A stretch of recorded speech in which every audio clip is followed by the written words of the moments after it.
Hello दोस्तों, स्वागत है आपका मेरी नेक्स्ट वीडियो में। आज हम करेंगे मानक आशुलिपि। आप देख पा रहे हो व्यंजन। तो व्यंजन ये अपने सारे व्यंजन है। तो हम सरल रेखा, वक्र रेखा और हुक रेखा के बारे में आज बात करेंगे। तो जैसे कि सरल और वक्र को हम चित्र के माध्यम से हम पहले वीडियो में आपको समझा चुके हैं। तो अब हम इसको हुक वाली रेखा को भी समझेंगे। तो हुक के 1, 2 और 3 शब्द है, ठीक है। तो इसको हम सबसे लास्ट में करेंगे। तो इसको और अच्छे से समझते हैं आज सरल रेखा को। और ये अपना डे होगा 4, ठीक है। तो जैसे कि ये अपना है कै की जो रेखा वो ऐसी बनेगी, हल्की, ठीक है। और ख की जो रेखा है वो भी हल्की बनेगी। क और ख दोनों हल्के बनेंगे, पर क को ख से अलग दिखने के लिए क्या करना होगा, हम ख को बीच में से एक डैश दे देंगे, ठीक है, जिससे कि हम आगे चलकर हमें समझने में आसानी हो। जब हम किसी शब्द को आशुलिपि में पढ़ेंगे तो हमें पता हो कि वो क है या फिर ख है। तो उसी प्रकार हम क जो हमने रेखा बनाई है, इसी को हम अगर गहरा करके लिख देंगे तो ये ग हो जाएगा। क रेखा को गहरा करके लिखने पर वो घ हो जाएगा। और ये इसको फिर गहरा लिख कर और बीच में से डैश लगा देंगे तो ये घ हो जाएगा, ठीक है। तो ये अपनी होगी हल्की रेखा, हल्की। ये होगी अपनी गहरी रेखा। ये अपनी होगी हल्की रेखा और ये होगी अपनी गहरी रेखा। तो जैसे क वर्ग में हुआ है तो वैसे ही अब च वर्ग में भी यही रहेगा, पर च ऐसे।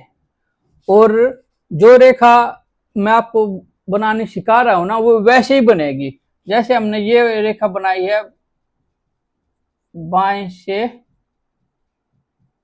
दाएं की तरफ। तो ये रेखा कभी भी ऐसे नहीं बनेगी दाएं से बाएं की तरफ, ये बनेगी हर बार ऐसे, ठीक है। वैसे ही च रेखा ऊपर से नीचे की तरफ बनेगी। फिर जैसे च रेखा हल्की है वैसे ही छ रेखा भी हल्की है, पर इसको हम बीच में से डैश लगा के कट कर देंगे, ठीक है। फिर ज गहरी रेखा, झ गहरी रेखा और बीच में से कट। फिर है त वर्ग, हल्की त, थ, द और ध, ठीक है। प, ब। तो ये हल्की है, ये गहरी है, ठीक है। इनके मैंने कोण आपको बता चुका हूं, फिर भी ये 60 डिग्री पे बन रहे हैं। च वर्ग, त वर्ग 90 डिग्री और क वर्ग 180 डिग्री, प 120 डिग्री। तो ये थी अपनी सरल रेखाएं। तो अब करते हैं अपनी वक्र रेखाएं। जैसे कि वक्र रेखा अपनी है ट, तो ये भी हल्की रहेगी, ट ठ, ये अपनी हल्की रहेगी और ये बीच में से कट हो जाएगा, ठीक है। फिर है ड, ड डमरू, ठीक है, ये गहरी हो जाएगी। फिर ढ ढक्कन, ये भी गहरी हो जाएगी और ये बीच में से कट हो जाएगी, ठीक है। फिर न अण, ऐसे हल्की, और इसको हम गहरा कर देंगे तो ये हो जाएगा अंग। इस जो व्यंजन है ये कहां पर प्रयोग होता है, अंग, अंग, तो ये यहां पर यूज होता है। फिर है र और अड़, र हम बनाएंगे ऐसे, ठीक है। जैसे ये वाला शब्द कहां पर प्रयोग होता है, जैसे हम लड़का लिखते हैं ना, लड़का, लड़का, तो यहां पर आपने देखा होगा, तो ये व्यंजन यहां पर प्रयोग होगा। फिर है ढ, जैसे कढ़ाई, कढ़ाई,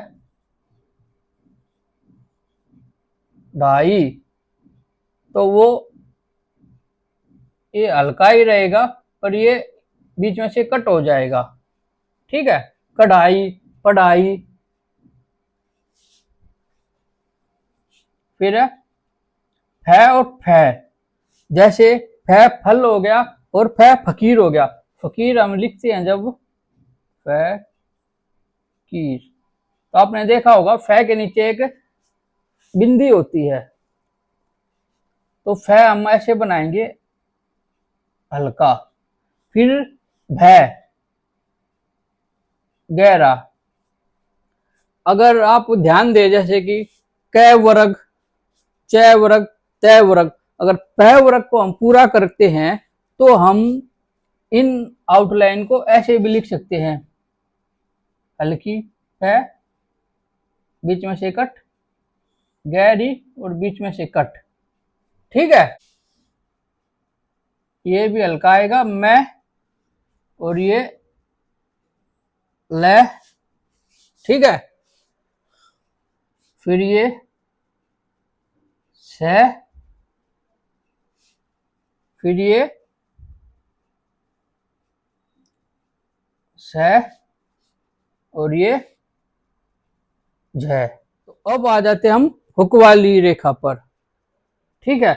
उससे पहले एक रेखा और लिख देता हूं मैं, र, ये, ठीक है। अब आ जाते हैं हुक वाली। हुक, जैसे कि हम ये है ऐसे, ये भी हल्की रहेगी, ये भी हल्की रहेगी, वह, और ये है। अब ये अगर कोण की बात करें इनकी, तो ये होगा 30 डिग्री का कोण। एक सिंपल बात बता देता हूं, जैसे ये र है, वह है, और यह है, और ये वाला है, तो जो नीचे से ऊपर जाती है ना, नीचे से ऊपर की तरफ जाती है, वो 30 डिग्री का कोण बनाती है, और जो ऊपर से नीचे की तरफ आती है वो 60 डिग्री का कोण बनाती है। अब आ जाते हैं हुक रेखा ऊपर। हुक रेखा है अपनी, जैसे कि है यह, वह, है और है।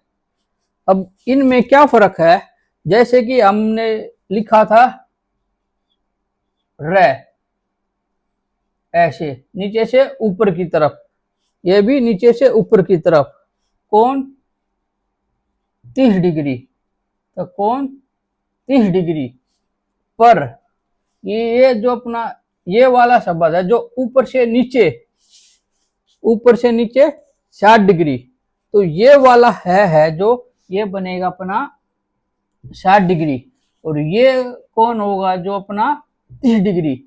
तो इसके लिए आपको कोई स्केल की जरूरत नहीं है, ठीक है, कि आप नाप के कौन बनाए। आपका जब भी हाथ चलेगा ना, एक एग्जांपल के तौर पे ये ऐसे ऐसे चलेगा और ऐसे, तो फर्क खुद नजर आ जाएगा। हम इस है को ऐसे नहीं बना सकते और इस है को ऐसे नहीं बना सकते। कहने वाली बात है, जो दिशा में बन रहा है वो उसी दिशा में बनेगा, ठीक है। तो इसके बाद करेंगे हम संपूर्ण व्यंजन रेखाएं, जिसमें आपकी ये सारी व्यंजन रेखाएं आ जाएगी, और फिर करेंगे संयुक्त व्यंजन रेखाएं।